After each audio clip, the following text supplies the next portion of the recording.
two, one. Hello, everybody.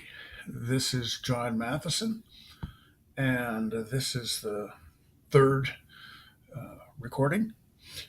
And the general theme of it is be careful what you read, and is what I'm doing profitable to me? Well, what's profitable to you? Let's say you're a parent. In civil law, once the maternal and paternal names are determined for the birth certificate, which is after the baby's act of birth, gender is deleted and parents are known as guardians or tutors. The classical word is tutor. So a parent is expected to teach their children. In fact, you're supposed to teach them everything that they don't learn at school. Now, that may be a daunting proposition, but obviously, the more you learn, the more you can teach. And as I think many will say, you probably have to read a whole book to teach one concept or half a paragraph or whatever. So while your kids are at school, and if you've got time on your hands, you've got to be reading a lot to make sure that different sources agree on what you're telling your kids, because you want to make sure that they don't labor under any misconceptions. And the long term benefit to you for doing this is that they will become more educated and they will be more likely to do well in school and go on to college and make lots of money and maybe support you in your old age. So think about that. There's some that is profitable to you to make sure that your kids are as educated as possible. And also, they'll be left with many good memories about you as well. So that's one profitable activity if you are a parent. And if you have a parent that is still willing to talk to you, you may go to them and ask them about what they found out about life and your other relatives and other older people you might know. Maybe they've figured out some principles or some axioms or some premises that help them succeed in life. You need to find out, what did you do that made you so successful? And I'll tell you, people are very happy to tell you all about that. They want to pass the baton.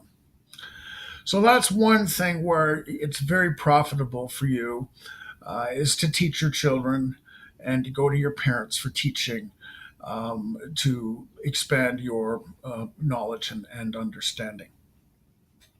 And this is shall we say, associated with the concept of be careful what you read. If you're a sensitive person, it's not good to read about serial killers, mass murderers, and all those other horrible people. It's going to upset you. It could, in fact, bend you right out of shape for quite a long time.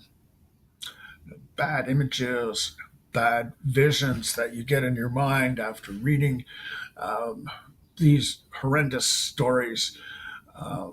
We always, when we read, something like that, that's very pictorially descriptive, we tend to make a picture in our mind of, the soldiers running across the plain, clashing into each other with shields and swords. You can that maybe it'll associate to a movie that you saw with that picture, which you quite cleverly just plugged into what I was just saying.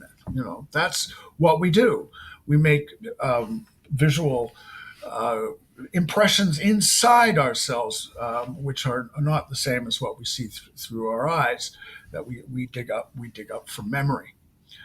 So obviously, we do need to learn about bad behavior, if especially if we're a parent.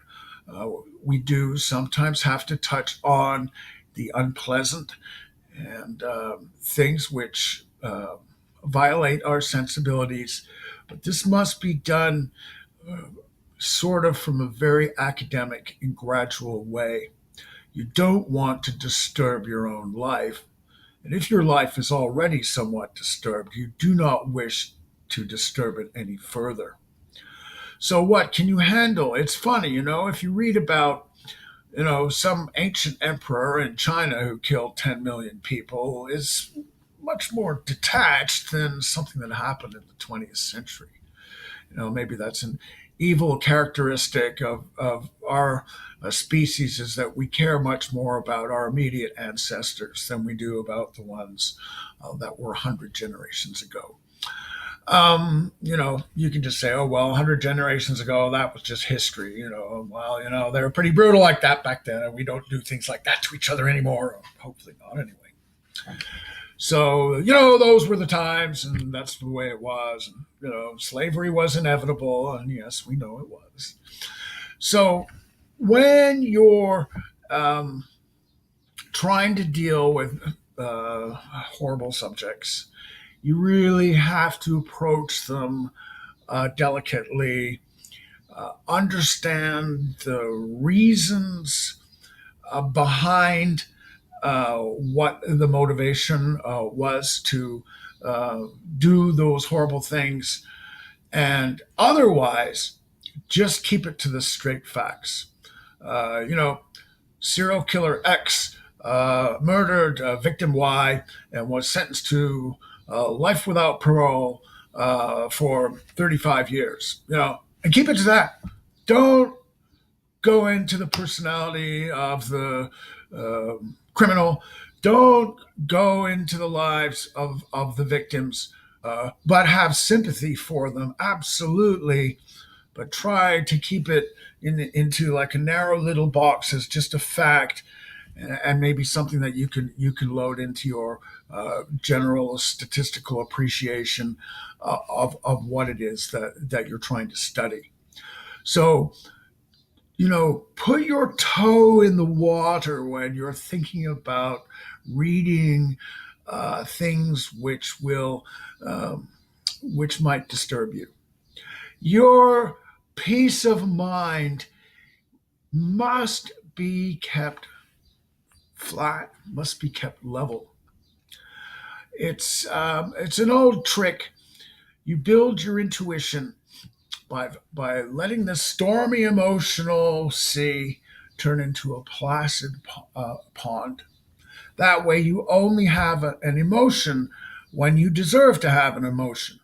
You see something funny, you laugh. You see something horrible, you cry. And you get it over with. It goes through your system, and you're back to normal again, or level, or whatever word. Some people don't like the word normal, but we are normal and we want our freedom. We are normal and we dig Burt Whedon, just as the Bonzo Dog Band sang many decades ago. So be very judicious about what it is that you want to read.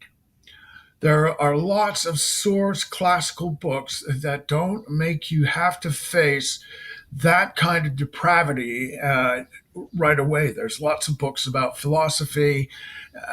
There are lots of educational books which are based on scientific principles. There are many things that you can read. And the more of those things that you do read, the better you can handle information in there that might really throw you off your game. Okay, because if you suddenly get freaked out by something that you read, what profit is that of you? You may have to have some time to recover from that. You could have, years of dreams and nightmares and all kinds of horrible things happen because you read the wrong thing, or you read it when you weren't ready to read it. Right. So start slow. If you're dealing with psychopathology or things like that, mass murderers, serial killers, ancient tyrants, be very careful how you approach that subject, because after all, you are responsible for your own mind.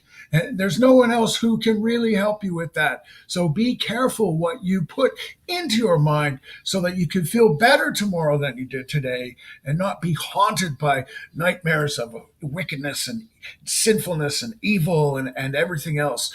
Live a gentle life, please.